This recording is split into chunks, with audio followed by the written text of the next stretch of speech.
దర్యాప్తు సంస్థలను కేంద్రం దుర్వినియోగం చేస్తుందంటూ విపక్షాలు చేస్తున్న ఆరోపణలకు ప్రధానమంత్రి నరేంద్ర మోడీ గట్టిగా బదులిచ్చారు. కాంగ్రెస్ హయాంలో ఈడీ నిరుపయోగంగా ఉండిపోయిందని అన్నారు. తాము అధికారంలోకి వచ్చిన తర్వాతే ఈడీ సమర్థంగా పనిచేయడం ప్రారంభించిందని తెలిపారు. ఈ సందర్భంగా అవినీతి కేసుల్లో ఈడీ స్వాధీనం చేసుకుంటున్న నోట్ల గుట్టలపై ప్రధాని ఆసక్తికర వ్యాఖ్యలు చేశారు. దాన్ని పేదలకు తిరిగి పంచే అవకాశాలను అన్వేషిస్తున్నట్టు తెలిపారు.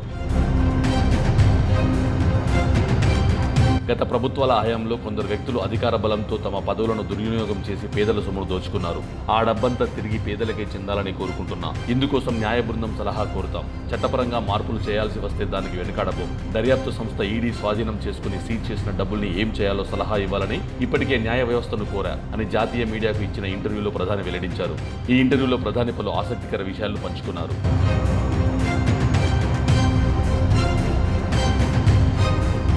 ఈ ఎన్నికల్లో ఎన్డీఏ కూటమి 400 సీట్లు సాధిస్తుందంటూ భాజపా నేతలు ధీమా వ్యక్తం చేస్తున్న విషయం తెలిసిందే. దీన్ని మోదీ ప్రస్తావిస్తూ దీని గురించి నేను ముందెన్నడూ చెప్పలేదు, గెలుస్తామా ఓడుతామా అన్నది కూడా మాట్లాడలేదు.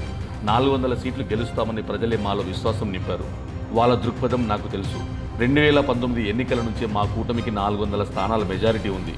ఈసారి 400 మార్కు దాటాలని మా నేతలకు చెప్పాం అని మోదీ తెలిపారు. ఇక హిందూ ముస్లిం రాజకీయాలంటూ విపక్షాలు చేస్తున్న విమర్శలను ప్రధాని తిప్పికొట్టారు. వారి బుజ్జగింపు రాజకీయాలను బయటపెడుతున్నందుకే తనపై ఇలాంటి ఆరోపణలు చేస్తున్నారని దుయ్యబట్టారు.